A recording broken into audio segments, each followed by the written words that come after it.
വിളമ്പുന്ന അച്ചാറാണിത്. Sadya special.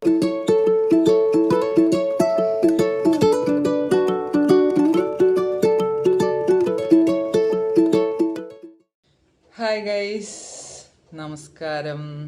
Welcome to my channel. ഞാൻ ഇന്ന് എന്താ പറയുക, ഇന്നൊരു സിമ്പിൾ റെസിപ്പി ആയിട്ടാണ് വന്നത്.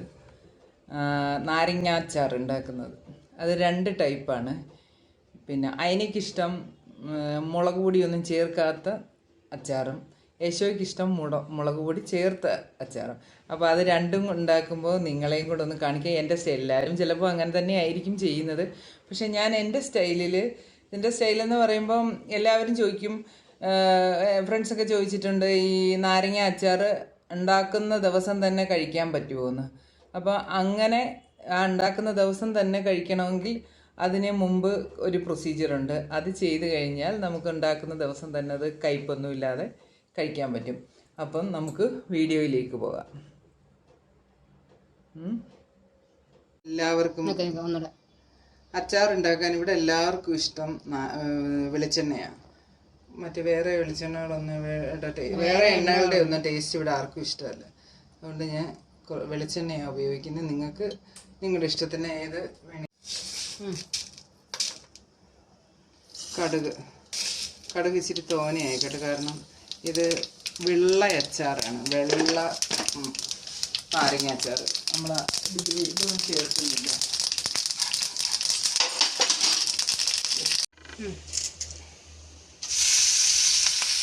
ഇച്ചിരി കറിവേപ്പില ഇട്ടു, ഇച്ചിരി ഇഞ്ചി, ഒരു ചെറിയ കഷ്ണം ഇഞ്ചി ഇട്ടു, പച്ചമുളക് ഇട്ടു.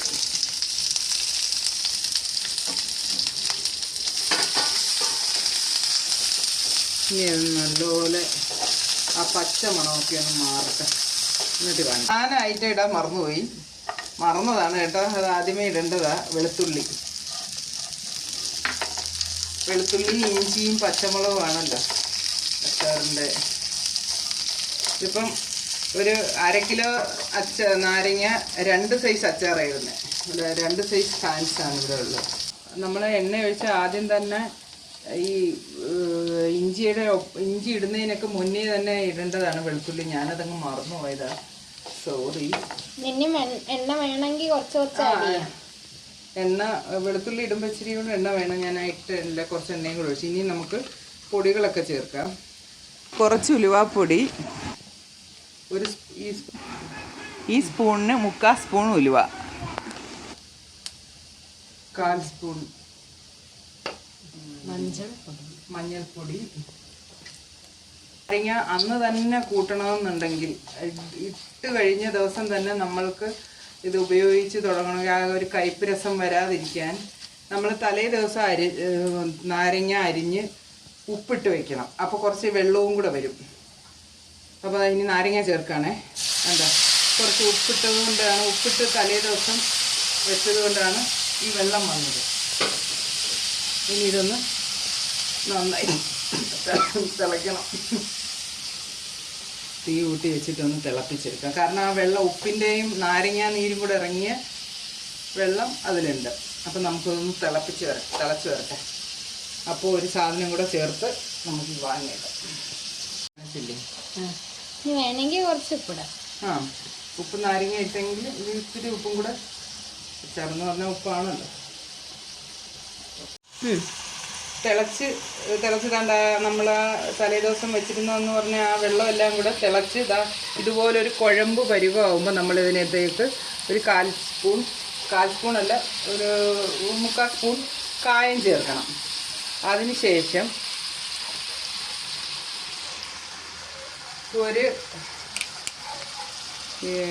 ഞാൻ ആപ്പിൾ സിഡർ വിനെഗറാണ് ചേർക്കുന്നത്. 1 സ്പൂൺ വിനാഗിരിയും കൂടി ചേർക്കണം. ചേർത്തതിന് ശേഷം നന്നായിട്ട് ഇളക്കി കൊടുക്കണം. മണം വരുന്നുണ്ട് നാരങ്ങ അച്ചാറിൻ്റെ. ഇളക്കി കൊടുത്തിട്ട് വാങ്ങി വെക്കണം. ഒരു 2 മിനിറ്റ് ഒന്ന് അടച്ച് വെക്കണം. അതൊന്ന് ഇതാവാൻ വേണ്ടിയിട്ട്, സെറ്റാവാൻ വേണ്ടി. ആ ഉപ്പും നാരങ്ങ നീരും എല്ലാം കൂടെ ഒന്ന് വറ്റി ഇതുണ്ടോ, ഇതേ കൊഴുത്ത ഈ രൂപത്തിലാവുമ്പോൾ നമ്മൾ എന്ത് ചെയ്യണം, തീ ഓഫ് ചെയ്ത് പിന്നെ തണുത്തതിന് ശേഷം എയർ ടൈറ്റുള്ള ഒരു ബോട്ടിലാക്കി വെള്ളമൊന്നുമില്ലാത്ത വെള്ളമൊന്നുമില്ലാത്ത നന്നായിരിക്കും. 2-3 ദിവസം പുറത്ത് വയ്ക്കുക, പിന്നെ ഫ്രിഡ്ജിൽ വെച്ച് ഉപയോഗിക്കുക.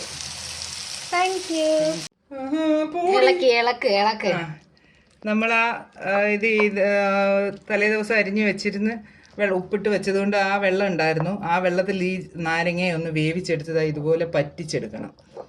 പറ്റിച്ചെടുത്തതിന് ശേഷം നമ്മൾ ഇനി ചൂടാറുമ്പോൾ ഒരു ബോട്ടിലാക്കി വയ്ക്കണം. അപ്പോൾ നമുക്ക് ഇന്ന് തന്നെ ഉപയോഗിക്കുകയും ചെയ്യാം.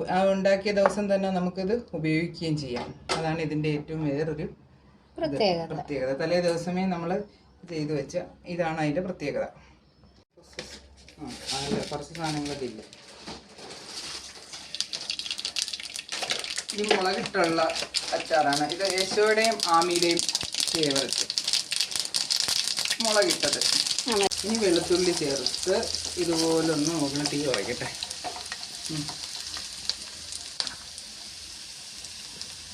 വെളുത്തുള്ളി ചേർത്ത് കഴിഞ്ഞിട്ട് ഒരു ചെറിയ കഷ്ണം ഇഞ്ചിയും കൂടെ ചേർക്കുന്നുണ്ട്. വെളുത്തുള്ളിയുടെ കളറ് മാറിയതിന് ശേഷം പിന്നെ ഞാൻ ഇതിനകത്ത് കാന്താരി മുളക് ഉണ്ടെങ്കിൽ കുറച്ച് പച്ചമുളക് ഞാൻ ചേർക്കുന്നില്ല. കാന്താരി മുളക് ഉണ്ടായിരുന്നെങ്കിൽ കുറച്ച് ചേർത്തേനെ. ഇതൊന്നും ചേർക്കുന്നില്ല. ഞാൻ ഇതിനകത്തേക്ക് മുളകുപൊടി ഒരു ടേബിൾ സ്പൂൺ മുളക് പൊടി,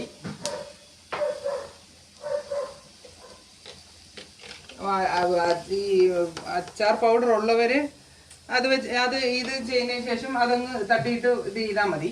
അല്ലാത്തവർ ഇപ്പൊ ഉലുവാപ്പൊടി,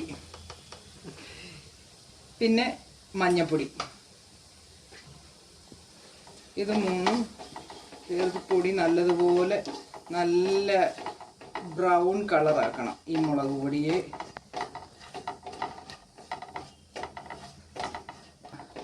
ഇപ്പോൾ ഒന്ന് നന്നായി മൂത്തിട്ടുണ്ട്. ആ മുളക് പൊടിയുടെ കളറൊക്കെ മാറിയിട്ടുണ്ട്. തലേ ദിവസം നമ്മൾ അരിഞ്ഞു വെച്ച ഉപ്പിട്ട് വെള്ളം വന്ന ആ നാരങ്ങ ഇതിലോട്ടിട്ട് ഇനി ആ പ്രൊസീജിയറൊക്കെ തിളപ്പിക്കാൻ നോക്കണം. ആമി വീഡിയോ എടുക്കുന്നത്.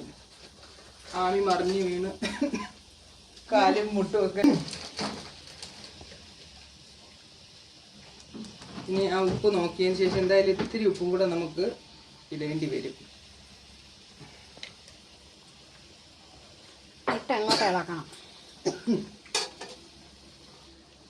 നന്നായിട്ടൊന്ന് ഇളക്കണം. അടച്ചു വെക്കണം. ആമി പഠിച്ചു.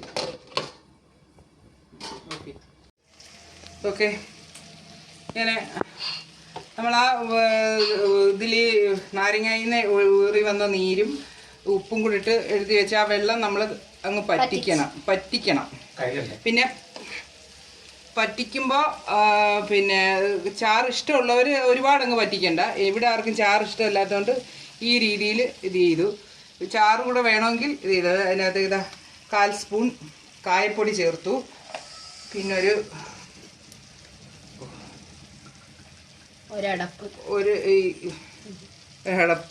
ഒരടപ്പാണ്. വിനെഗറിൻ്റെ കുപ്പിയുടെ അടപ്പിനകത്ത് ഒരടപ്പ് ഇതും ചേർത്ത് നന്നായി ഇളക്കി ഒന്നുകൂടെ ഒന്ന് ആവി കയറ്റി വാങ്ങി വെക്കണം.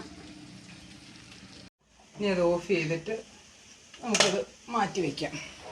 ഇതാണ് ഞങ്ങളുടെ സദ്യയുടെ അച്ചാർ. സദ്യക്ക് വിളമ്പുന്ന അച്ചാറാണിത്. സദ്യ സ്പെഷ്യൽ അച്ചാർ, ഓണം സ്പെഷ്യൽ അച്ചാർ. ഓണമാണ്. ഇതാണ് നമ്മുടെ അച്ചാറിൻ്റെ ഇത്. അപ്പം പ്രൊസീജിയറൊക്കെ പറഞ്ഞതൊക്കെ ഓർമ്മയുണ്ടല്ലോ എല്ലാവർക്കും. ഇങ്ങനെയാണ് ആച്ചാർ ഉണ്ടാക്കുന്നത്.